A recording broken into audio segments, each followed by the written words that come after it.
All right, and we're good. Welcome to Pyrroh's podcast. We got Mattie here in the house. Say what's up, man. Hey everyone, how are you doing? Yeah. So, oh man, what's today? Fucking Monday. How are you guys doing today out there? Hey man, if y'all want to throw us some questions, comments, honestly, more questions than the 3 "you suck" comments that I got already. Go ahead, man. Leave your thoughts. Actually, go ahead. Leave some more of those "you sucks" because for every "you suck" that I get, I'm gonna come back with 2 more podcasts. Damn, Because that's right. how much I suck, motherfuckers. And Is that on YouTube? There are comments telling that? yeah, I don't know if they're on YouTube, but I hear it. I'm not fucking deaf, man. You suck. Like, man, you suck. That's why they're watching your podcast. Apparently, you had to watch the shit for you to tell me that it sucked. Man, you gotta adore your haters, though. Man, fuck They yeah. get you known. Hey, they multiply my lovers. You know they are the X factor, the multiplication symbol within the equation. They multiply my fans. Think about it. I don't know, man. I would much rather I would like to keep the balance of hate and love together. You got people that love all the time, and you got haters. My ratio is 3-to-1. For every for every 1 hater, I got 3 people that love me. That's right. Yeah. It's that simple. Like, dude, you can hate me. I promise you can hate me with all your might. But there's still 3 other people right behind me that fucking love the shit out of me as much as you hate me. Right. And good luck overpowering that one, man, because you ain't taking that from them. Either way you receive it, it's still support. Mm-hmm. Whether it's hate or love. It really is, because it drives you. I feel like anybody's reaction to what you do it should be the fuel for what you do. Right. You know, because we're all going to be looking for acceptance. I don't give a fuck what people say. It's like, oh, I don't care if they exist. No, motherfucker, you do care. You just have a better way of not showing that you care, because that helps you deal with not getting that. You know, that helps you deal with that. And if you are getting it and you still don't care, well, good. You shouldn't care at that point, because, you know, you're getting so much love that you don't care if somebody's going to be hating on you. That you won the game right there. You know, so, and even if you do have more haters than followers, well, I guess a hater is a follower. Yeah. A hater is a follower. Sorry. So I don't really know how to explain that. I don't have that many haters, but for every hater I got 3 other people that love me. So what episode is this podcast? Are you on your 4th? This episode? No way. We're I think this is number 9. Oh damn, really? Let me see. I can tell you right now. Hold on. Let's see. I got 1, 2, 3, 4, 5, 6, 8, 9. Yep, this is the 9th one. Yeah, the first podcast I listened to was Jeremiah, because I didn't know you did podcasting until Jeremiah. I literally started this month. Really? Yeah, I started the first day of this year. So all that shit happened in 2017, that fucking New Year's Eve and all that shit. Yep. That shit stopped right there at fucking 12 o'clock midnight, because I woke up at 11:45 and 12 o'clock midnight, all the bullshit stopped. I don't know what happened, but okay, so I fell asleep at like 7 o'clock at night. Right. And then I wake up at 11:45. I'm like, yes, I'm not old anymore. Still yet. So I'm looking outside. I'm like, all right, well, ain't nobody really partying like that. Should I go to the DAC right now, or should I just hang out at home? I'm gonna hang out here. And then all of a sudden, boom, it hits 12 o'clock, and I'm like, wow, this is it right here. This is. I'm hearing fucking pow, pow, pow. Motherfuckers just shooting shit off in the air, and you know it's cold as fuck outside. So I don't know who the hell is gonna be outside popping fireworks and guns. So yeah, everything ended right then and there, and this new chapter right here just started. So waking up that day, you decided I want to do podcasts. Well, I had already had it in my head since October that I was going to start doing some new things, and podcast was one of them. Another thing that I've been slacking on, which is putting up videos on Instagram, like doing minute videos every day. That's that sounds easy, but it's actually it's a little bit more difficult, because you can get caught in a rut where you're just saying the same shit every day. Yeah, you're not doing anything different. Like I like it because, to be honest with you, having to do that 1 minute video holds me accountable for not doing anything. Mm-hmm. That's like absolutely that literally holds me accountable for saying, hey, do something, motherfucker, because you ain't doing shit, dude. Like, you're documenting it, but what the fuck are you doing? You ain't documenting shit because you ain't got shit to document. Do something, motherfucker. That's the best advice, man. You gotta do better every single day. Every day. Better Every day. yourself. Well, and not even if you're doing better, but you're going to do better as a byproduct of just doing something. Right. It doesn't matter what it is. You're going to get better at it because practice makes perfect. Always. You just got to keep with it. That's the hardest part. It's the discipline of staying with it. That's why I'm doing my push-ups and my push-ups and sit-ups. I got to do that because if I don't stick with it, I'm gonna start feeling it. Man, that's the message I'm trying to get out is teaching people. Well, Same. they gotta do it themselves. But Of course. you gotta learn self-discipline in order to make success in your life, man. That's how far I've gotten as a 21-year-old. Right, and you're only 21, dude. I'm 30. I'm 30 years old, so you've got a great fucking head start, man. Honestly, if you fuck it, I'm gonna smack you upside the head. Like I'm gonna hold you accountable for that shit. Like, dude, you got it. You got it right there. It's right in your hands. And a lot of people at this age, I was at this age too, and I remember just 21 years old. I just turned 21, and I thought, wow, okay, so this is how it's gonna be. Like now, I'm an adult. Nobody can tell me no. And there are serious repercussions for my actions. So, if you fuck up, you fucked up, man. Like, there's no more juvenile for you, motherfucker. You're going to jail. You're going to prison. Even at 18, I knew that, but, I never paid attention. It's crazy how, like, being at 21 then, and I started going, okay, so, little background story. I started going to, not bars. I mean, there were bars because there were clubs. But there were 18 and up clubs, but you had to obviously be 21 to go get a drink. Yeah. So you couldn't get one. Me, knowing me, he's like, dude, you're not going to fucking hold me back. I'm going in there. I'm getting fucked up. Sorry. So I'd go in there. But see, I had the wrong mentality. And I admit that now. Now that I look back, I had the wrong mentality. Because I thought that I was so convinced about the idea that you go in there, you mingle with everybody, you party, you're making connections.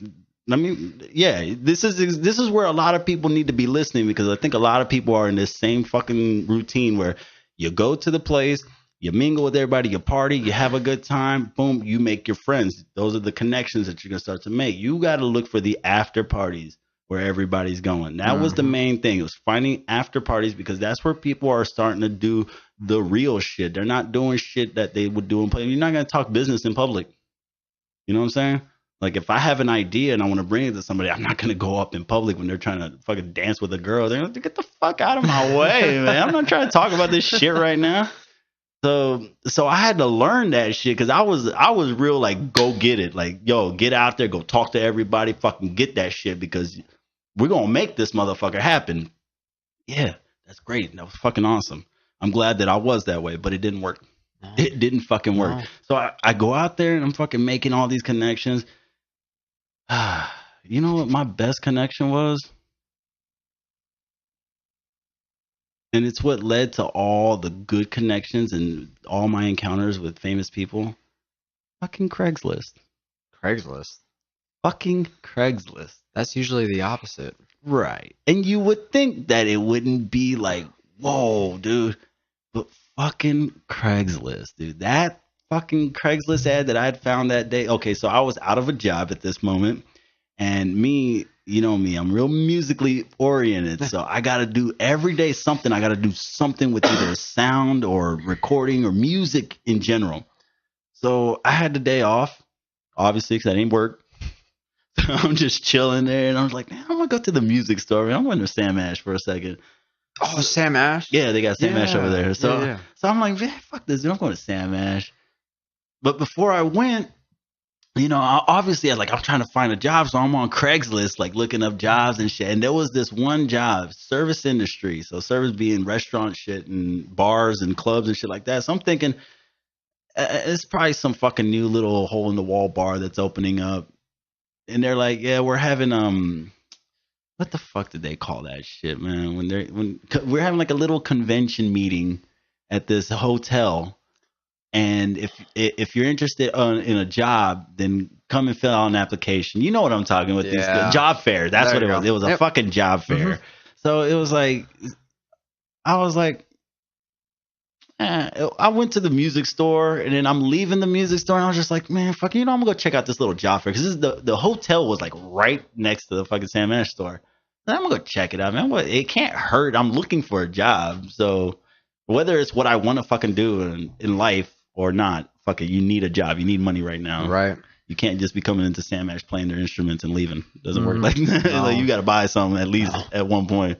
I ended up buying all this equipment there, but whatever. That's beside the point. So I go to the job fair, and I'm thinking to myself, like, damn, there's a lot of people here. like that's competition. I didn't have no like resume. I didn't have nothing. I literally just showed up. I had my ID obviously and everything, but I just showed up, and I just wanted to see what it was about. Yeah. So I walk in there, and there's this one dude, Zach was his name, but I didn't know who he was. He had a fucking mohawk, tattoos all over his arm, neck, and everything. I'm like, yo, if this guy gets the job, then I'm definitely gonna get the job. Like, right. I'm sorry, I was being real prejudiced about it. I was just like judging the crowd. I was like, yo, do I fit in around here? Because if I do, this is gonna be a piece of cake. And I figured, all right, dude, if I'm gonna go through and I'm gonna just follow this one guy. If this one guy gets the job, then I definitely got the job. Because I don't know what the fuck we're doing here, but if he's involved, I can play that too. So we go in there, and I fill out the applications. A fucking general, those fucking ones that you rip out and there's like carbon copy. Oh yeah, those bullshit applications. It's general as that you'd buy at the store application. And I fill this shit out, and I handed it to him, and he's like, okay. So he's like, so how much experience you got in the food industry? And I was like, well, I mean, I've delivered pizzas and things like that. I've worked in restaurants. I've worked in, so and so. He's like, oh, that's cool. That's cool. What about, like, have you worked anywhere where they do like any kind of like live music events and things like that? And I was like catering? Yeah. Like, okay. And I was like, well, yeah, I've done wedding receptions many times. And because when I worked at Carmel Country Club, that's what I did. I worked wedding receptions, and whatever special events they had, that's when they would call me in, because I was like 16 at the time. So I was like, yeah, I understand that, once you're working and you're working, like, it's that simple. It's like, you don't have time to be watching a show. And he's like, well, he's like, okay, that's cool. And I'm like, I don't know what you want me to say right now. So, but apparently I said the right thing, because he was like, oh, okay, cool. Yeah, we're actually opening up a Fillmore here in Charlotte. So we were looking for candidates. South Carolina? Yeah, North Carolina. Oh, Charlotte. North Carolina. Yeah, okay. Charlotte. Well, fucking South, might as well be South Carolina too. But it's like, okay, so he was like, yeah, we're opening a Fillmore here in Charlotte. So have you ever heard of that? And I was like, where the fuck did I hear Fillmore? Yeah, I've heard Fillmore before. I was like, where did I hear Fillmore? Fillmore. Come back to me. Bing. Dave Chappelle live at the Fillmore. That is right. And it was just like, I was like, oh, fuck, this is it. Like, my mind went into fucking overdrive, and I was like, yeah. So I completely understand, when you are working, you do not pay attention to the show. We do not have time for that. We got customers that are looking. We have guests. I don't even say customers. Like, we have guests that are here to enjoy that. We don't need to be enjoying it with them. With all the comedy clubs I've been to, I've never seen food catering. I've only saw like alcoholic drinks. Well, that's the thing, is like, that's not what they were doing. They were putting up the front because they knew that if they put now hiring at the Fillmore, fucking 150,000 people are going to show up for that job. The Fillmore? What? Like, so did you get to work there? Oh, I got the job because I told them exactly that. I was like, yo, I understand what it is to just like not. You got to get to work. You're not there to watch the show. They are. Mm-hmm. You need to get to work. Mm-hmm. And they're like, perfect. That's what we're looking for. And I was like, cool. I'm in then. He's like, so I was like, so where do I go? He's like, okay, so it's over going to be over on Hamilton Street or whatever. I'm like, fuck it, dude. I'll be there. So I showed up, and it was like, damn. I'm like looking around. I'm like, damn, this is nice. Yo, y'all built this? They're like, well, I mean, we renovated the building. It was an old textile mill, and they literally gutted the entire mill and put a stage in that motherfucker and created a concert venue. Is it almost like one of those old it's a theater type style, like Yeah. yo, and it's industrial theater style though. It's like it's nice the way they did it. Dude, they put money into that motherfucker. And not only that, they built an outdoor arena too, which was the amphitheater, which is Oh, yeah, I've heard of the Ampho, yeah. which is connected to the fucking Fillmore. So it's like we were running both venues. And I didn't know that at first. I was just thinking, okay, we're gonna be inside all the time. No, we're outside too, motherfucker. So I'm working all these fucking shows, and then I remember the first show was the Fray. The Fray, really? The Fray. Nice. The Fray, and I think Jason Mraz. I think that was the first show. How did you get your shit together on that first concert? You're like, fuck, how can Well, I work? I didn't right because I didn't know what the fuck I was doing. Like I went in there and I'm like they're like, do you have any bartending experience? I was like, well, no, because I couldn't get behind a bar, and I just turned 21, so I was like, what do I do? What do I do? And they're like, well, we're gonna put you as barback and train you as bartender. And I was like, oh, perfect. I can do that. I can push beer. I can change kegs. Oh, yeah. I can do all that. And they're like, all right, cool. This is what we're going to need you to do. And they gave me my little list, and I'm fucking working. So, I stuck with it. That first show, I guess I impressed the VIP bar. Nice. Because the guy that was working there, they asked all the bartenders. They're like, they went down the line in front of everybody. This is how they got rid of people. And it's weird how they did it too, because it's kind of like a cutthroat type thing. Like if you weren't on top of your shit and you didn't make a good impression to the bartenders, you're gone. See ya. So we all stood barbacks in one line, bartenders on the other line. And they went down the line. And they asked, it was a real judgmental type of thing. It was like, yo, if they didn't like you, they didn't like you. They didn't know you. So they're only going off first impressions because nobody knew anybody. They had hired every person individually and then finally brought everybody together. Gave them a little run through. Nobody still really knew each other till the first day of work when you had to work with each other. So then it was all about first impressions within your coworkers. So they went down the line. Boom. It was like, who do you like? They're like, oh yeah, he's good. He was good. And he was good. Not one person was like, oh, I didn't like him. Or not one person was ever like that because It's a positive environment. It's fucking rude. Yeah, it's like, dude, come on, don't be fucking rude like that. But it was a really positive and growing environment. So they were like, okay. So, and then when it came down to the VIP, which was the last bar, they were like, so who did you like, Pablo? Okay. Who you, Pablo? Oh. Okay, all right. I'm just like, everybody looking at me like, damn, what the fuck, you suck their dick or something? Like, what you do? I was like, I appreciate it. Fuck you want me to do? Like, all right, cool. So, fucking working and everything. We got Sean was his name. So he became the head bartender at the VIP bar, and Greg, who was the guy that was training everybody there, he was the general manager at the time. He was like, hey, Pablo, you are a VIP bar from here on out. Sweet. You only deal with them. Okay. Sweet. You do not deal with nobody else. Do not go to any bar. If any bar tries to pull you, you tell me and I'll go have a talk with them. You specifically stay with these guys. Was this your first night that you got the VIP position? Yeah. Nice, man. This was the first night. It was like that first, like, what do you got to offer? This is the night you're going to prove yourself if you're going to even have a job tomorrow. And apparently I proved myself. So I'm working 4 months later. Greg's like, all right, guys, I'll see you guys later. You guys got it from here.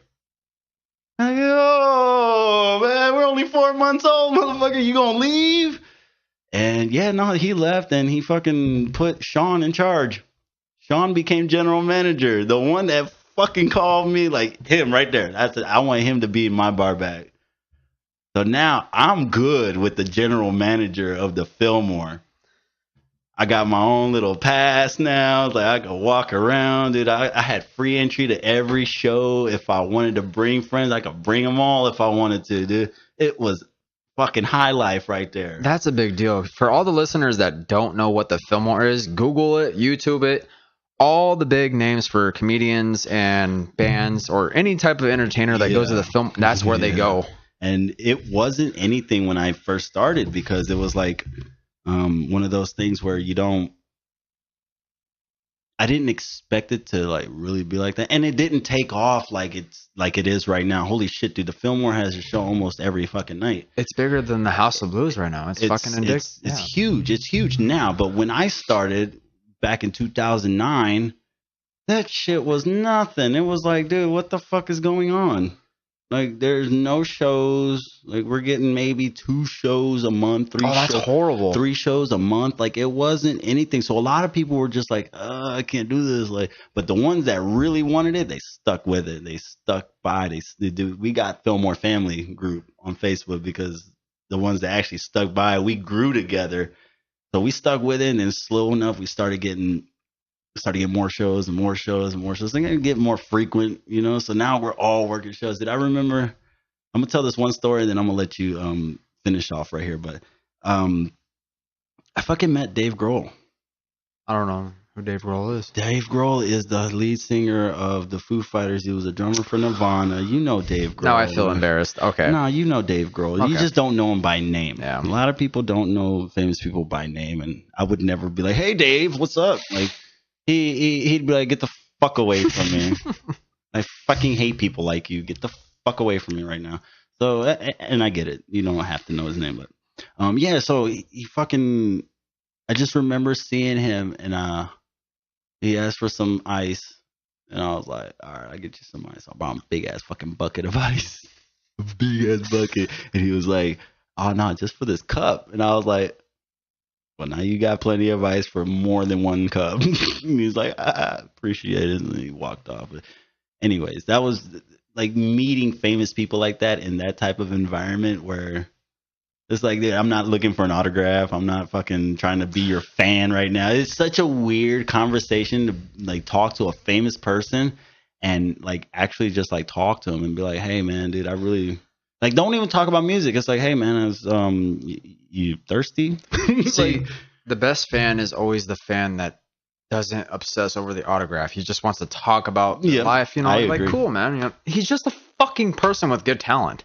I agree 100% because it's like when people come up to me like that, I'm just like, dude, I'm not famous. Don't treat me like that. Yeah. First of all, I'm not famous. Second of all, I do what you can do too. Yeah. You can do it too. All they got to do is apply their talent and practice, motherfucker. And practice. Like it's not anything to be ashamed of to practice. So with the Fillmore, is that your? Because you're an entertainer. Yeah. Is that how it all started? Yeah. I mean, it all started with getting that job at the Fillmore. So then once I got that job at the Fillmore, naturally.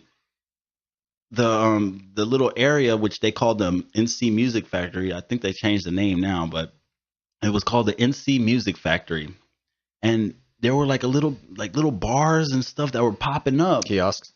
Well, not kiosks, but they're like actual bars in this building, this big building. It's a big building, you know, and it's a factory. No shit, it's a big ass fucking building. So they're like building bars all in like little sections of this huge building.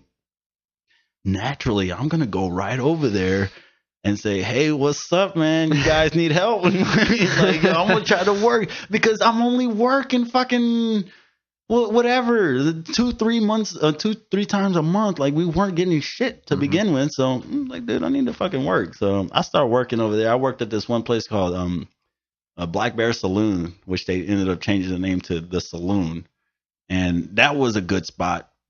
Because they had a stage in there, and I ended up. There was one night where this fucking sound engineer, and this is where you got to know. This is okay. My advice for people out there listening: always put yourself in a position where you are gonna be ready to do what the fuck you can do at your best ability. I'm sorry, I don't care what it is. If you can fucking cut onions at a fucking 100 miles per hour. You need to be next to onions with a knife sharp as fuck, ready to go, with a cutting board even. Like, dude, you need to be fucking ready at all times. Because what happened was there was one night where the sound engineer was supposed to show up, but he got fucking drunk at the bar. Oh, man. And passed out at the bar. At the fucking bar. And they had a band going on that night at the saloon. So I see the manager, and he's just like getting stressed out. Like, what the fuck? Where's this guy, man? Where the fuck is he at? Fucking sound guy ain't even here, man. And I'm just like, yo, you need a sound guy? I can run sound. He's like, you know how to run that fucking machine? I don't even know what the fuck is going on. So I caught him in a very emotional state. So he made a kind of an irrational decision because he didn't check my credentials. Mm-hmm. But that's what I needed, because I needed somebody to not check my credentials. Just let me do what the fuck I need to do. Oh, he's also trying to run a show, and he's also trying to fucking run a whole business, because it's a restaurant at the same time. So he's running the restaurant, and then the fucking live music's supposed to be going on, and this sound engineer is nowhere to be found because he's blacked out at a bar somewhere around the corner. So I was like, yeah, dude, I'll do it, no problem. And he's like, yeah, man, if you know how to do it, man, you're a fucking lifesaver right now. And I was like, let's get to work. So I'm like going over there. I was like, hey guys, what do you guys need? He's like, you got DI boxes? And I was like, what the fuck is a DI box? What the fuck is a DI box? And I'm thinking to myself, oh my god, what the fuck is a DI box? So I go back. I'm like, yeah, I'm sure we got some. So I go to the manager. I'm like, hey man, where do you keep the DI boxes? And he's like, oh, those are behind the curtain right there. I'm like, all right, perfect. So I go there and look. It's a direct in box. That's what DI box is. And I learned this shit that night. It's a box that you plug in, and it converts that. I guess it's like a regular one of these, a 1/4 inch plug. Okay. It'll convert the 1/4 inch plug to an XLR, so that you can run it into a snake, and that snake runs into the soundboard. I didn't know that shit. I didn't know how to fucking follow the lines and all that shit. You got to follow the lines to the snake and all that. Well, fuck it, dude. Somehow, grace of God, I figured this shit out. Like, it was on. As soon as I got everything plugged in, I got all them fucking, like, I can hear them. I was like, all right, let's do a sound check real quick. Let me get the drums. So the drums is toosh, toosh, toosh, toosh. And you can hear the fucking monitors. Boom. I'm like, oh shit, turn it down. Boom, doom, doom, boom. All right. We're good. I did their whole levels. Fucking. I was like, all right. So whenever you guys ready, just fucking rock and roll. Boop. I hit the button, just let them play, dude. It fucking sounded good. And the manager was like, whoa, I didn't know you knew how to do that shit, man. I was like, well, I mean, I can do a lot of things. Man, you want to just fucking run sound for us? Sweet. I was like, you want to just run sound for us? You don't even have to deal with this kitchen shit anymore. I know you don't like that shit. You want to just fucking run sound? Fuck yeah, and I was like, does that mean the other dude's about to get fired? He's like, that's none of your business. I'm like, let's get it. I was like, let's get it. So I started doing that. But then they brought somebody else on who's named Matt, and he knew what the fuck he was doing. He went to school for it and everything. I went to school for like fucking a semester. He were your placement, or? Yeah, he was the official replacement, because I mean, obviously, dude, I didn't know what I was doing, so I mean, it's kind of obvious. Like, don't you can't bullshit him, because you'll be able to tell. But that hunger, and he came on, and then Matt started teaching me about like the lights and the soundboard. He's like, dude, you can work both of them at the same time. And he was showing me how to do that. And it's like, all right, cool. So now I'm getting training hands-on by this dude who just got out of school for this shit. All right, let's do it then. So he taught me everything. Right now, that dude runs festivals. Really? Yeah, he's running festivals and shit like that. Like, he's there. He's legitimately doing things. And I praise him for that shit, because he taught me a couple good tricks. God, can you imagine those people that run Tomorrowland or EDC? And... Yeah, oh, I can. Holy Christ, man! It's not as stressful as people think, but it is. It can get stressful. Speaking of stress, I hate to bring this shit up, but it's my hometown. Talk to me. That fucking Las Vegas shooting, man. Oh, shit, holy dude. Shit! That is stressful, because that was at a concert. That was at Jason Aldean. Yeah. It was quite funny because Jason Aldean was at our fair a couple months before. Yeah. I went to that concert. Then when I heard that on the news, I was like, whoa. Yeah, me and my girlfriend, we were sleeping, and our best friend busts through the door like, hey, there's a mass shooting in Las Vegas. And we're like, oh, that's fucking normal. There we go. Then we actually look on the news, and it's like, no, somebody's fucking actually shooting. Like, this dude had 21, 24 guns in his fucking room. There's a lot of numbers that were thrown around, and there's a lot of like conspiracy around it that I have to stay away from it, because I got my own conspiracy theory about it, which doesn't sit well with many people. But I don't give a fuck, man. Do you think the guy was actually crazy, or what the fuck was the symbolic message behind what he did? Well, first of all, if it was up to me to decide what he did, or for me to explain it and that be an official story, I would just say the guy went crazy and started killing people. I would say that just because it makes sense and there ain't much to explain. Mm-hmm. And they're still running the investigation today. The least you have to explain, the better, because that way you don't. People can't really trip you up there. But in all reality, I personally think this was carried out by a shadow group. Oh, you think so? A shadow group. And I don't want to say they're associated with the government, but the government probably just looked the other way. What does it have to do with like all the terrorist activities that were going on and shit? It's to me, it's part of the whole breakdown of the psyche. Okay. Because ever since 1991, they've been trying to break the American psyche. I don't know if anybody really noticed, but the first World Trade Center bombing was the initiation of trying to break the American psyche. And not necessarily break it, but break it down in order to rebuild it the way they do soldiers. They instill that fear of death, dude. They'll put you out there and make you think you're about to fucking die. And then right when you're about to die, they bring you right back. And then, nope, you're safe. You're good. We can save you. We are your saviors. You need us, or else right now you would be dead. Are they trying to break down the psyche like North Korea? Because this guy, yes, has 2 million people and convinced. He doesn't have them brainwashed. He just has them convinced. They're all synchronized with the same belief and stuff. It's they're convinced. They're convinced, and it's all part of the regulation of the internet. It's all part of regulation of information. Period. Have you seen that net neutrality stuff? Yeah. And that's, again, another one of those things where, I got my own conspiracy theory about it, because they're not going to fucking shut down the internet. They're not going to fucking charge you and overcharge you and all that shit. No, there's no way that they would really want to do that, because everybody would literally just say, nah, I'm good. The internet is, I would say, a worldwide freedom social act. It's more, you can contact a person in Germany or in Australia within 3 seconds. Freedom of communication. Yeah. Freedom of communication, and that should be an unalienable right throughout the world. It should be, yes. Unfortunately, it's not. And that sucks, because even here in America, we are so filtered. We literally get a fraction of 1% of the actual news. I don't think we even get 1% of the actual news. We are told about it and we're shown it from a distance, but you're never really gonna get to the actual story. Have you ever done the dark web? That's a whole different thing. Yeah. Like going through a Tor network and all that, like it takes a little bit of time. It takes a little bit of finessing to get there, but hey, guys listening, if you ever get a chance to go to the dark web, be fucking careful, for one. Make sure that you are prepared. Yeah.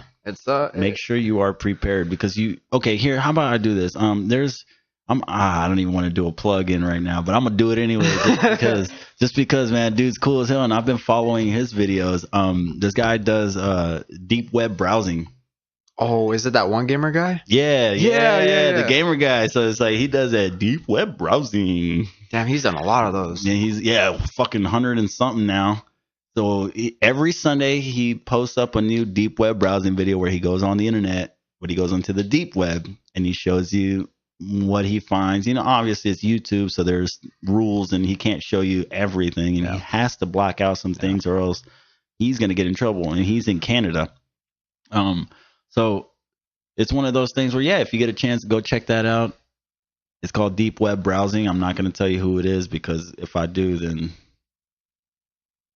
he should probably hand over some of that YouTube money that he's getting. I ain't going to lie. Dude's got money now. So check it out. Deep Web Browsing. I've seen some shit on that. If you ever come across a link of CP, avoid it at all costs. It's pornography you should not view, and it's pretty disgusting. Yeah, I mean, honestly, when it gets to a point like that, I don't even know if that's actual porn. Like, oh man, they got so much shit on there. They got beheadings of ISIS members. Yeah, see, and that's the type of stuff that, okay, see, the internet allowed that shit. The internet wanted that shit out there. There was a website called rotten.com. I don't think it's still up anymore, but this fucking website, for all you 90s kids, man, y'all know what I'm talking about. Rotten.com. Y'all motherfuckers were on that shit every day looking at the most horrifying, gruesome shit you could ever find. Like there were pictures on there with dudes that had their penis smashed. Like these were like actual hospital pictures of people that have patients that were coming in, and one dude had his dick smashed. Like, I don't know what, but this shit looked like my hand. Like, it was just like, oh god. And it didn't look like it was. It looked pretty painful. Let's put it that way. That shit looks super painful. Man, they got some scary shit on that dark web stuff though. They got like manuals to how to build a hydrogen bomb and shit. Well, see, and that's another thing. Like, okay, as a disclaimer, you motherfuckers don't go out there thinking that you're gonna go get on the deep web and fucking build yourself a hydrogen bomb, because it's not gonna happen. I'm sorry, you can't just go get yourself a 2-liter thing of Coke and think it's gonna be all bombs and explosives. The shit is serious, man. If you get caught with any of this type of information, man, you are fucked for life. You will not, even if you're innocent, but you have the information, they mark your ass. And if you are deemed a threat, they eliminate your ass. Like, it's that simple. And so be careful. If you go out there and you do search for this information, just understand the risk that you're taking, because it's a very serious one. And I have chosen not to take that risk. Yeah. I can and I will if I ever want to, but not really into that mode right now. Well, all the people I run into, they always, for some reason, I don't know how we talk about the dark web, but I always told them, like, yeah, I've viewed it. I've seen all this shit on there. I just avoid it for all costs. Yeah. I mean, it's a lot of information, but at the same time, it's only do it for educational purposes only, because after the first trip you look at it, you're going to be scared shitless. Yeah, my thing was like, I just want to see like secret documents. Yeah, that's my favorite shit. Like, I don't like the gory shit. I don't like the creepy shit. Like, there's some shit on this one video that this dude showed that was, oh my god, this shit freaked me out. And I'm not somebody who gets easily creeped out by shit, especially by videos and things like that. But this one video, okay, so there's an Asian guy sitting at a table and he's eating a bowl of soup.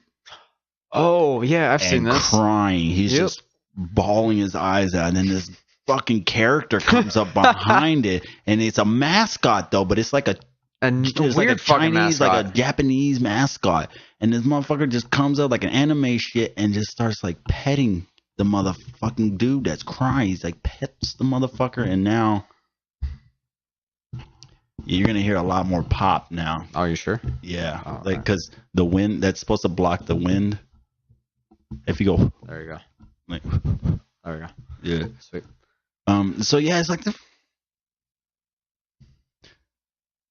and he's like, what the fuck? I'm thinking to myself, why is this guy petting him? And why is that guy crying? Like, was he kidnapped? Like, what the fuck is going? Like, I don't know what to make of the video. I was just like, dude, this guy is on some other shit. That one freaked me out. And then the one with the girl in the fucking room where she got locked in there.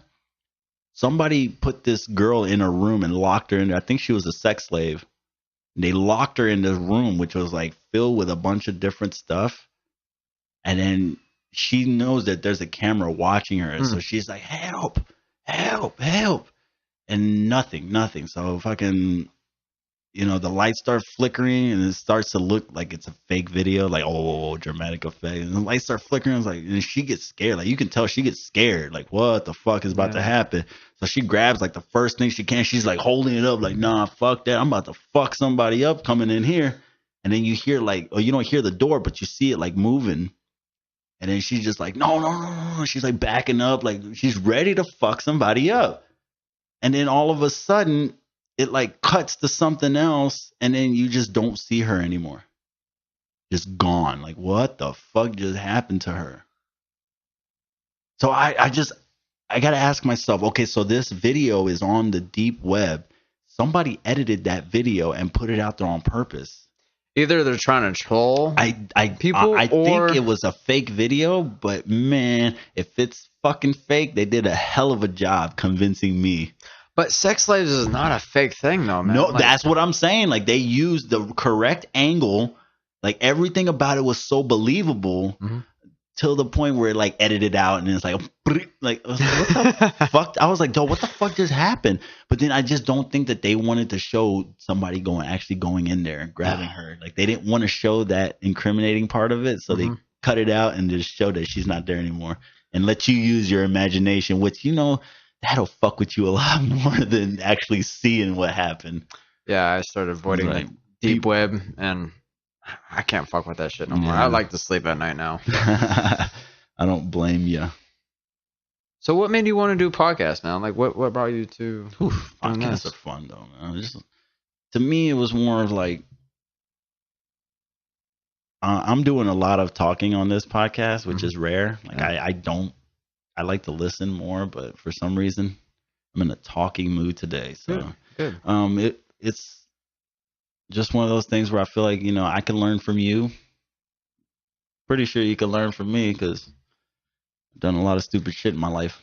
I'm always the person that hangs out with people older than me. I'm always the youngest person in my crowd. I was right there too. Yeah. Gosh, that was me. Like, my dad would be like, "Why are you still here?"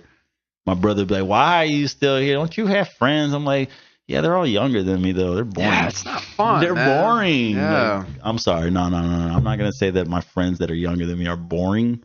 I'm just saying that, motherfucker, if you want to hear some interesting, crazy shit, you're not going to hear from people that are your age or younger. Dude. You want to hear some shit that'll blow your fucking mind? Talk to somebody older than you. And that goes to all my friends that are younger than me. Like, yo, don't trip on it. I'm not somebody that looking down on you by any means. I fucking love you guys, because if it wasn't for you, I wouldn't have anybody to share this story with. Right.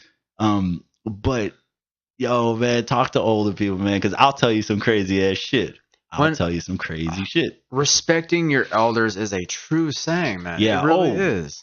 And I grew up with that shit, because to me, it's like, I have a saying, doesn't matter if they're a second older than you or 30 years older than you. You better respect them, because they were here before you. More experience, man. They were here before you. They saw it. They saw it before you. They don't care if he was 10 minutes before you. He saw it before. He saw the sun before you did. You know what I'm saying? Like, he saw light. He saw humans. He felt that shit way before you did. Whether it was 10 minutes or 10 years, he still felt that shit. Well, not only that, from elders, I've learned there's a few of them that actually point you into the right direction that you want to go. And of course, there's not a whole lot of support with the people your age. Right. And see, that's the thing. I've come to learn that a lot of people your age are doing. A lot of people your age are still doing what you're doing also, and that's trying to figure this shit out, dude. Like, people your age, those people are on the same boat as you are. So don't discount them. Don't discredit them, because they're just right next to you trying to figure this shit out. Well, if they're becoming a bad influence on you, that's a whole different story now. Now, when you start influencing me in a negative way, I have to be strong enough to recognize it, and stronger enough to say, no, I won't allow you to, dictate my life to go in the negative direction, because I've been doing that and it's not working, motherfuckers. This shit's not working. So, like Kid Cudi said, man, being on this side of the law is a ball. Like, I'm sorry, dude. I don't want to get in trouble, man. I'm balling over here, dude. I'm doing legitimate shit. I got a legitimate business. People love what the fuck I'm doing, and it's all positivity. Yeah. Why the fuck would I go fuck it up and be like, oh yeah, dude, fuck it, let's go rob this store? How much sense does that fucking make? What, I think it was a Notorious Big, or some famous thug rapper that was talking about it. He said, like, if you're gonna keep this shit up, you're gonna get caught. Yeah. Like, no matter what, you're gonna get caught. It doesn't matter what you. And you know what? I'd rather get caught doing good shit. And the best way to make money is your talent. If you find what you're really good at and actually stick with it, you'll make some bomb ass money. That's why I sell tacos, motherfucker. Yo, I'm not even joking, man. Yo, when I said it earlier, it's like, yeah, you know, man, my side hustle, I'll be slanging that dope. Yeah, I'm talking fucking tacos, motherfucker. I don't sell weed or coke or heroin or meth. That's some nasty shit, man. So yeah, I don't sell drugs, man. I sell the good shit. Tacos all day. Who wants some? Hit me up 704-726. So good luck. You're an entertainer, man. What are you trying to benefit from doing podcasts? It's a selfish reason. Really? Yeah, very. I want to learn from others. I think that's the whole thing about podcasts. Like, I love podcasts. Every day. It's a selfish thing. Like, I'm sorry. I want to learn from other people. Yeah. And I feel like everybody has at least one thing they can teach me.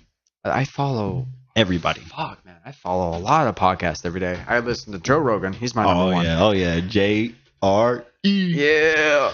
If you guys don't know Joe Rogan, go follow his fucking podcast, man. He's got some interesting ass people on his podcast. To be honest with you, I modeled mine after his. Like, really? Yeah, because it's like, dude, we're just gonna sit here and fucking talk. Like, I don't need an agenda. I don't need fucking somebody telling me, oh, you got to talk about that. Oh, you need to advertise this, or you know, if I'm gonna advertise, guess what? I'm gonna do it either before or I'm gonna do it after. I'm sorry. Do you have advertisements for your podcast? No. Man, this is the 9th one I've ever done. If I got a fucking advertisement deal off the 9th one, then off the 8th one, it's like, fuck, dude. Hey, see if Taco Bell would do it for you. Like, motherfucker, you should have been doing this a long time ago if that was the case. Like, but again, okay, see, I follow Gary V. I don't know if you know who that is, Gary Vaynerchuk. No. Dude is aging. That's where I got that quote from, man. Like, yo, you might be booing me right now, but we're only in the second quarter. Talk to me after the game. What does Gary do? Gary Vaynerchuk he's an entrepreneur. He's strictly business minded. But he's not business minded. He's more life minded. Like, he's tired of hearing people's fucking excuses.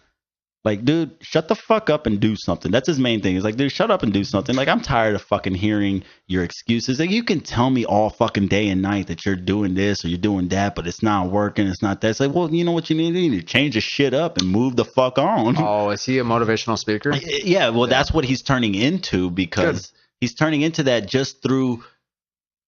honestly, I don't think he wants to be a motivational speaker. None of them do. He's not looking for that. He's just literally talking to your ass. He's telling you how it is straight up. And if you don't fucking like it, and if you don't want to hear it, then that's your fault. And that's why you aren't where you are. Mm-hmm. That's not his fault. It's not my fault that you aren't where you are, dude. Yeah. It's my fault where I am. Mm-hmm. And that's why I changed my shit. I changed my situation up because of what Gary Vaynerchuk says. He's like, dude, just do something. You need to add value. He has this thing, I think, I forget. It's like a certain dollar amount. But what he says is, okay, you need to give that much value to people every day. And it's literally like $1.50. But assign a little bit of value, of monetary value, to each piece of advice. Yes. Yeah. I've heard a few of them. Oh, wow. Gary Vaynerchuk. So he's like, yo, if you add value to the little piece of advice that you're getting, and then you calculate that up and you do that every day, if you do it and you give $1.50 or $1.30 worth of value every day, how much value are you giving them a week versus the month versus the year? You know what I'm saying? And then when you start seeing that build up, you're going to be like, wow, I'm giving people a lot of value. See, that's what... So then you can start valuing yourself. A lot of people do not know how to value themselves. They think that, I shouldn't charge this much because it's not good enough. It's not as much. Fuck no, man. It's not. It's okay. So that guy over there, he's charging $200 an hour for me to go record. So I need to charge like 150. So Fuck that. Make it 500. Right, and that's what he's saying. He's like, dude, why the fuck you worried about him? You need to make him look like what he's got is some shitty ass shit because he's only charging $200. You need to be charging $1,000 an hour. When I first met you, I did not give a fuck about money. I always did it for experience. I would say this past year, late 2016, 2017, that's when I started learning about the value of money and, Well, more of the power of it. Yeah. Rather than the value. The value is, it's already set and it fluctuates within the economy. But the power of that bill, it has a lot more to do. I mean, even with me working with the band, sorry, I'm not trying to bring any of the personal band and financial shit coming into play, but all I got to say is it's harder for a lot of other members to really, dedicate themselves financially. Yeah. It's a lot harder. Yeah. For me, it's a little bit easier, and I say this because I am 30 years old, and I am willing to give up shit. I am willing to not go out. A lot of them, they want to go out. They want to buy they want to buy a $40 bottle of tequila for one night. Like that $40, you could have fucking put that into investments or Bitcoin or something. I was about to say, dude, you could have bought some Bitcoin. You probably would have had $80 now, or maybe not now. Man. Maybe not now, but we'll talk about Bitcoin in a second. Fucking, it's just one of those things. It's like, dude, I'm not gonna fucking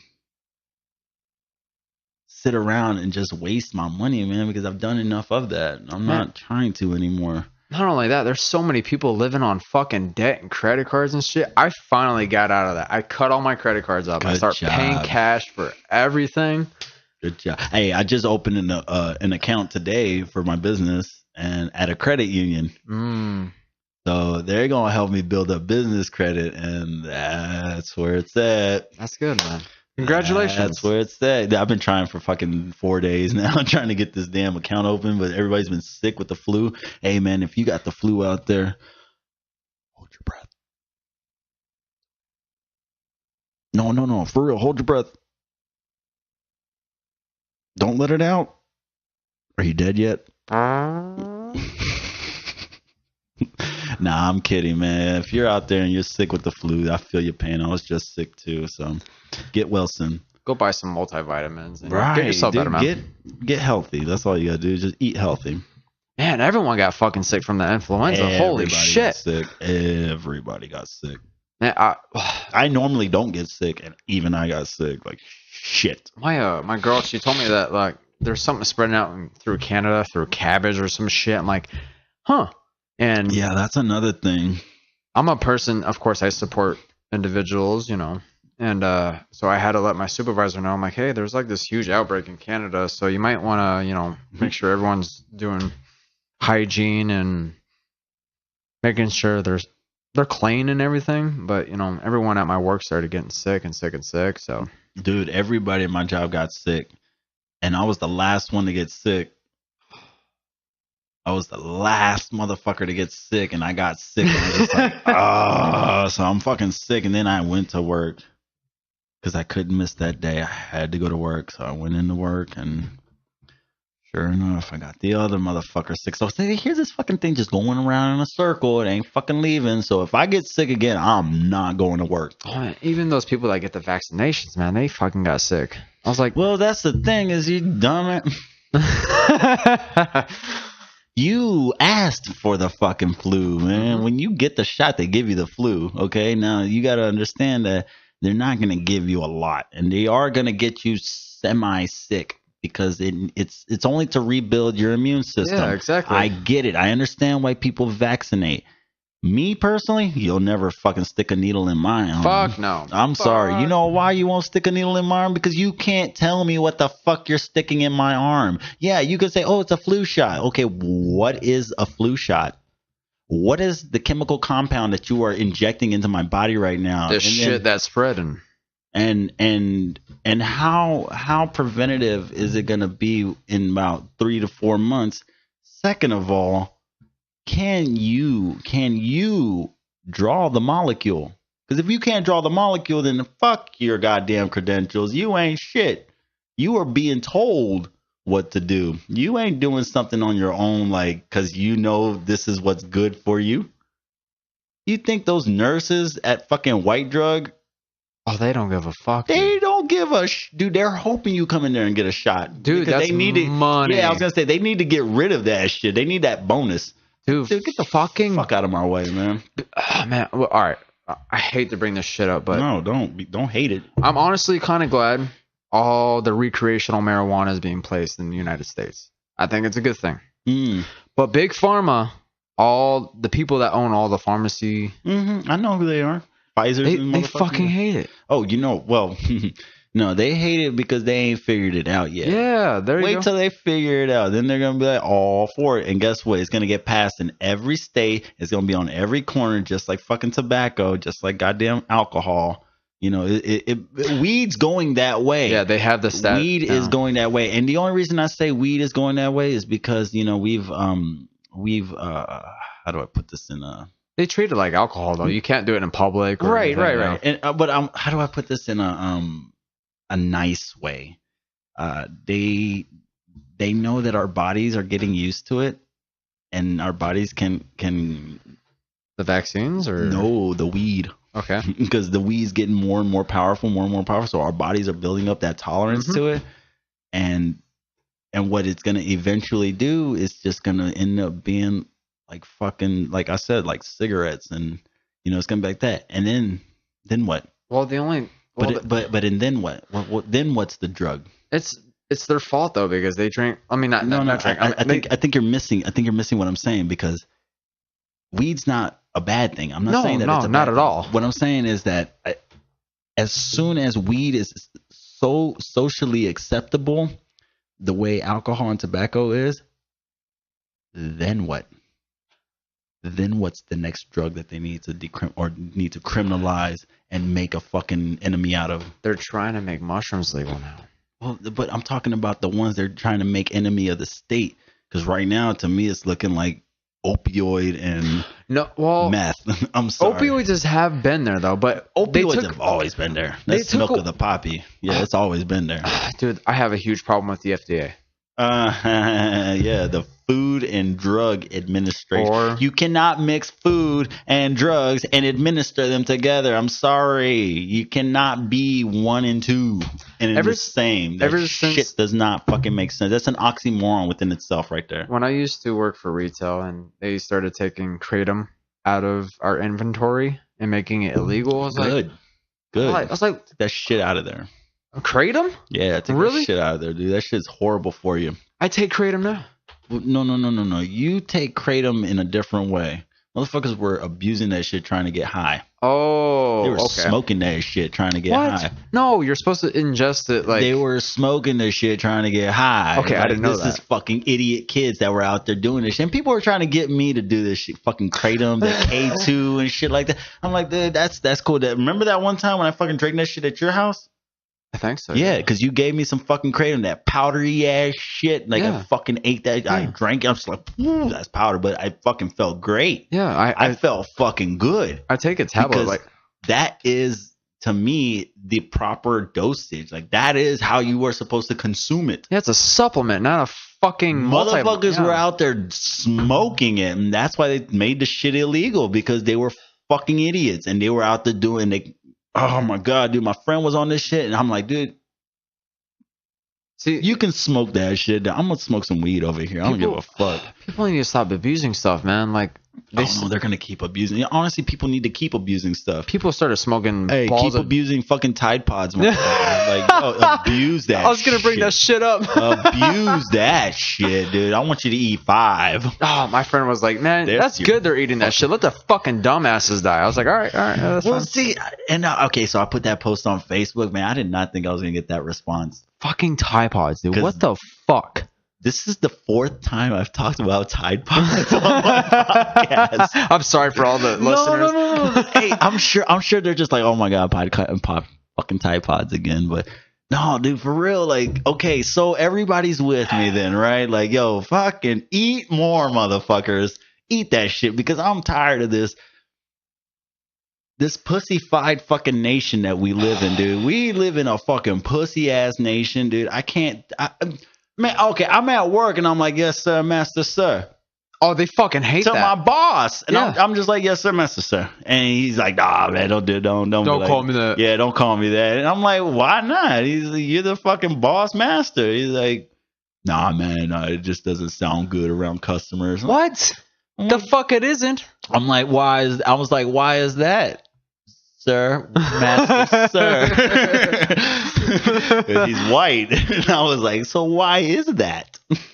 And obviously it's going to make people uncomfortable. And they're just like, oh, dude, we're not there. We're trying to move forward. I'm like, no, the fuck you're not. You elected Donald Trump. How the hell are you trying to move forward? Don't give me that shit. Obama was moving forward. If you were the most redneck, whitest motherfucker and you voted for Obama, then I'd be like, yes. Pablo. That's change right there. That's progression. It is progression, but that's not what happened. Yeah, exactly. What happened was what was expected to happen. Do you know how much shit every day I get for being a gentleman? Every day. You know how much you don't give a fuck? Yeah. Because that's why you still do it. And I fucking applaud you for that shit. I'm trying to make it a conscious thing for our public, man. You and me both.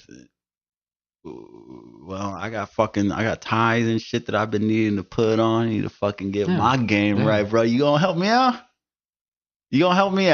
Man. If you can help me out to dress like the way okay, so those, obviously you can't see this guy right now, but this dude fucking looking fly as shit. I ain't never seen a motherfucker wear jeans and a tie, but he can do it. Gotta do a plug-in real quick. Fuck yeah. All right. I'm on Instagram. I don't do that Facebook shit. Yeah. Plug him. Hey, hold on. So Instagram. Y'all motherfuckers need to follow this guy. Mr. Hogencamp. Hogencamp. Follow me. Or Mr. Hogencamp. I'm trying to do a nice thing for the community, man. I'm trying to teach younger kids to dress nicely and have proper manners. That's all. Ladies, is that too much to ask? Is that too much to ask, ladies? Can we move in that direction where us gentlemen can treat a lady right and not fuck it up for everybody else down the line? I mean, granted, it might not work between me and you, but at least I treated you with respect, and you know that the next guy better treat you better. I need your backup on this. Holla at your boy, man. I'm right here. I need all the males and females to fucking listen. Females, listen. If you have a guy that makes you dinner, cleans all the laundry, folds the bed, vacuums the floors, cleans the toilet, and, puts the toilet seat down and everything, please, for fucking God, do not give him shit for it. That's a man that shows you how much he cares. And men, do everything you fucking can to appreciate your young lady, not woman, young lady. We need to teach males and females to how to appreciate each other instead of abusing each other for sex and whatnot. Damn, thank you. Granted, sex is so fucking great, I mean, but okay. See, this is where people need to separate sex, because sex is a very a primal thing. Like, you gotta procreate, and that shit, it becomes a very raw emotion. Like, that shit, it's being abused. Yes, for sure. It's being exploited and abused, and that's what hurts, because the exploitation leads to the connotation that that's what it needs to be or is supposed to be, when really, in actuality, no. To me, honestly, sex is not like something you just fucking go out and do. No.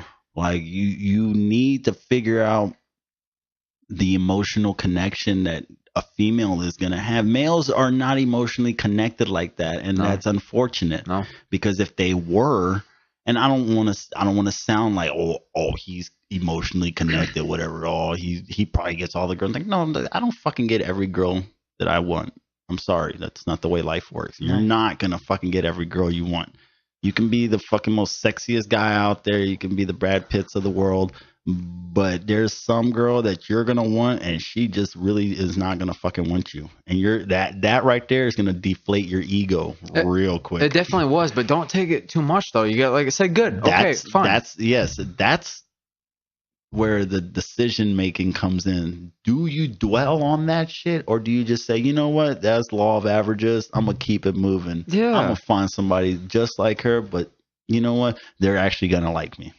Guys, if a girl ever turns you down, don't fucking get upset about it. And don't be rude. Yeah. Stop being fucking rude, man. They hate that shit, dude. They're tired of motherfuckers getting pissed off because you don't want to talk to them. Like, yo, just because she don't want to talk to you doesn't give you the right to just get all fucking pissed off and then start fucking being calloused and vindictive and spiteful towards her. Like, dude, just because she don't want to fuck you or talk to you, or even talk to you because she already can sense your intentions, man, get the fuck out of here, man.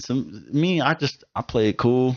And I'm not here to fuck you. I'm just trying to hang out and have a good time. Yeah, there you go. Because it ain't about fucking all the time. I'm sorry, man. Fucking can get old real quick. If a girl gives you an attitude and rejects you at the bar or a restaurant or whatever, it doesn't mean that it's just you. Maybe she had a fucking terrible day at work and she doesn't want to deal with shit. She just wants to drink. You know what the best thing to do? And I don't mean to put this out here because it's not like I'm out there doing this type of shit, but I've seen the situations. The best thing you can do is if you go up to a girl that you really, you like her. Mm-hmm. She's cute and, you think maybe you might have something to talk to her about.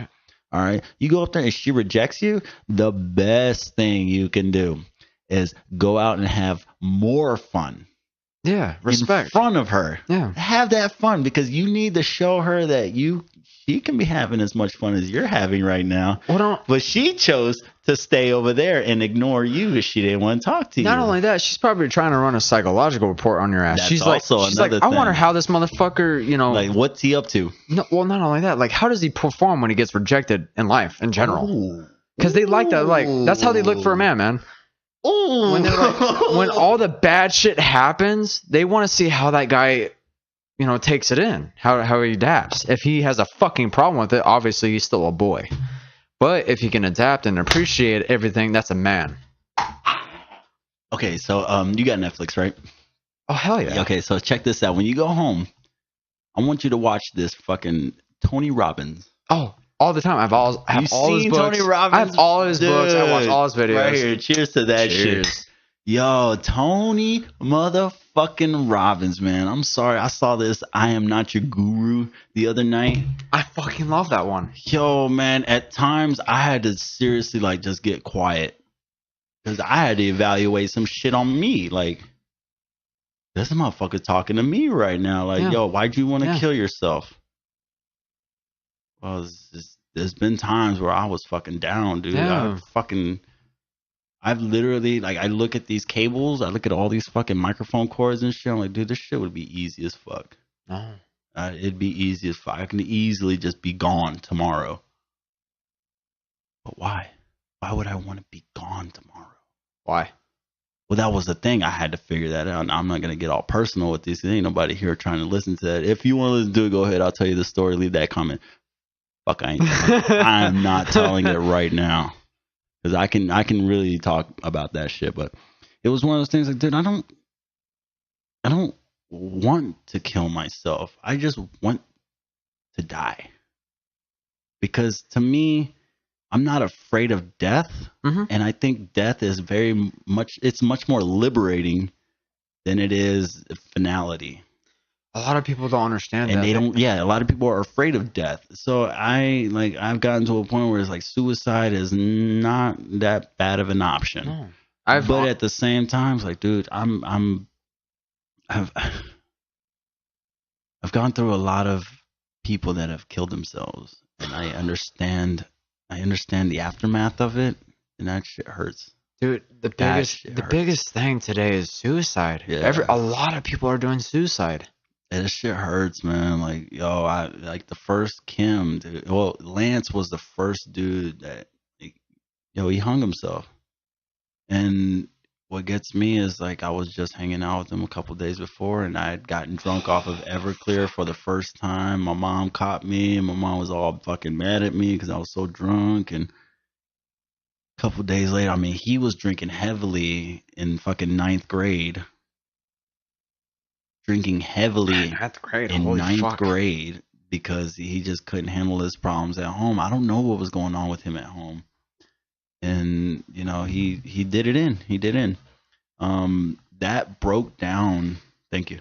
That broke down one of our good friends, and she couldn't handle it. She was with another guy, and he said some things along the lines of, well, you should fucking join him then. That's fucked up, man. And he regrets that shit. Yeah. Yeah, he has to live with that for the rest of his life.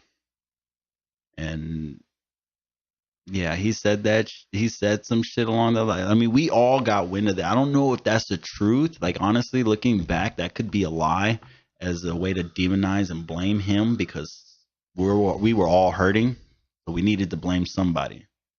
I'm not sure that's what really happened, but at the same time, a lot of people were going after him for that. You should never blame anyone else. The only person you need to blame is your fucking self. Right, every time. Like, you don't start fucking pushing the buck. Like, don't pass the buck like that, because it doesn't work. But yeah, I've when Kim died, that changed everybody. Like, everybody was different. Is this down in North Carolina? Yeah, this was in Charlotte. This was 9th grade. And after that, it's like, okay, man, this sucks. But we were all closer. Like, we were all like really good friends. We would all hang out. And I remember leaving Kim's wake, because I don't go to funerals. Oh, like, no. that's one thing I just don't do in my life. I'm sorry, and no disrespect to anybody that has passed, but I don't do funerals because I'm not looking to say goodbye like that. Yeah, respect. I'm sorry. I'm not gonna. That's not gonna be my last memory of you. My last memory of you is when we were talking, or when I saw you sleeping in that casket, because you weren't dead to me. You were just asleep, and I'll see you when you wake up. So, what was Kim's reasoning for killing himself? You just didn't. She killed herself. Oh, I'm sorry. She killed herself because she couldn't take it. She hung herself. Okay, so she really liked Lance. Like they were like super close friends, and that was like really hard on her. And for her boyfriend at the time to say some shit like that, that'll push you. That'll push you over the edge. I think it's normal to contradict and think about suicide on a daily basis, because everything's fucking hard, man. It is, and I'm not downplaying life. The life is fucking like, yo, you gotta be fucking strong. You gotta be fucking strong for this shit, because if you're not, you are gonna be just like them, dude. They weren't as strong as I was, and it took me years to realize that. They just were not as strong. And you know what? Honestly, thank God that it happened that way, because that could have easily been me. If you can make one message out to your listeners or anyone in the world, like, because you have experience with a lot of, friends that passed away through that choice. Yeah. If you can make one choice to all the people that are having those suicidal thoughts and honestly want to take to that action, what can you say to them? Stop smiling, because you're going to fucking ruin the picture. Yeah. You keep smiling, you might want to stay here. And I quote Tony Robbins when I say that, because that's the best advice. Tony Robbins is no fucking joke, man. When he said, stop smiling, because you're going to fucking ruin everything. Yeah. Stop it. Yeah, you keep doing that, you might want to stick around a little bit longer. That shit right there moved me. I was like, dude. Yeah, I will keep smiling, because I want to ruin that shit. I want to ruin those thoughts. I want those fucking thoughts to just destroy themselves. I also try to spread his message too, and everyone said, "Oh, he's bullshit." I'm like, "No, the fuck he isn't." That's why he's why? You know why they think he's bullshit? Because they are super afraid of confronting their shit. People who say shit like that, they're not confronting shit ever. They're living their life coasting through that motherfucker like, I'm good. Oh shit, I don't have to go there. If you keep avoiding that, you're not going to lead to success, though. If you ever confront that shit with them, they get very super defensive, super like emotional. Like, no, I don't want to talk about this. What do you do? No, I don't want to hear this. They shut down, and that's okay, because they're not ready to deal with it. Like, if you get a problem or some beef with another person, that's the same thing. You got to confront them and like accept and have gratitude with everything, man. And then whatever happens, the outcome, that's what it is, man. Don't be afraid of it. Like a girl, like not wanting to talk to your ass, like just let it go. yeah, simple as that. No, if you really are thinking about suicide, honestly, I don't think about suicide like that anymore. Oh no, but anybody that's listening, hey guys, we're out here for you, man. Like, yo, I might be a fucking stranger to you, but I'm not a stranger because I'm just as human as you are. I've had my downs, I've had my ups. I've had a lot of money and I've had zero money, being fucking homeless, living on a goddamn street in Charlotte, North Carolina, trying to figure out how to get back to my job that I loved so fucking much, working at the Fillmore. But yet we were only working fucking 3-4 shows a month. I'm working for $725, $750 plus tips. There's no way I can pay rent for shit like anything. I can't do anything with that kind of paycheck. And nobody was hiring me because nobody was hiring. So I was homeless and I'm sleeping fucking downtown, ready to go to work. Because I would go to work at 12 o'clock in the afternoon, but I wouldn't get out till like 3 in the morning. Oh, shit. Yeah. So I was working when I was working. And then when we had like a show and then we had another show the next night, well, we'd have to stay just a little bit longer to prep for the next show. And then we'd have to be back at 12 o'clock. Because usually if we had a show inside, then the next show was going to be outside. You would never have 2 shows that were like back to back like that because they wanted to give time to clean everything and do everything right, reset the whole venue.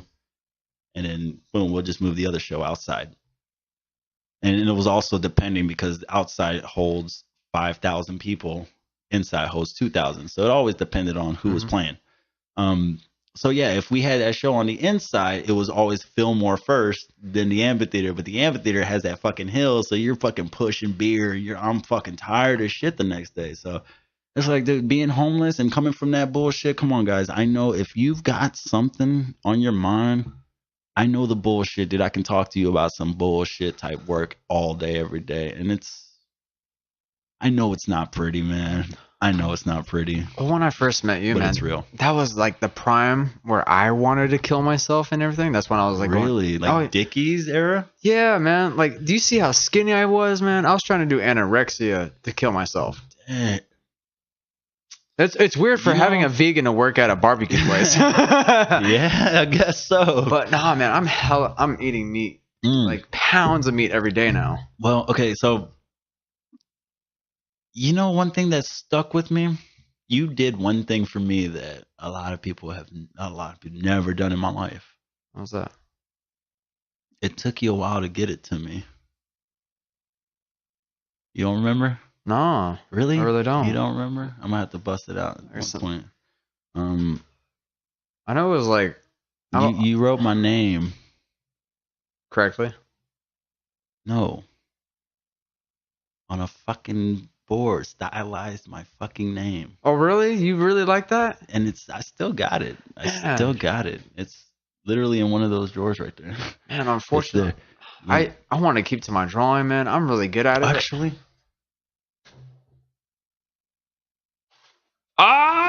This motherfucker's got it. Damn, dude. Yeah.